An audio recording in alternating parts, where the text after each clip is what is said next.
আছিল আৰু যেন শৰততে শেৱালি বুটলি আপোন পাহৰা হৈ কিনো মোহনীয়া লাজুকী নয়না মৰম তোমাৰ যুগমীয়া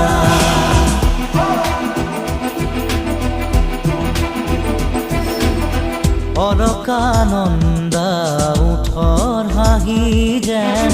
ৰজনীগন্ধা ফুলৰ পাহি অৰুণিমা হৈ আকাশতে যেন আঁকিলা হিৰণ প্ৰভাততে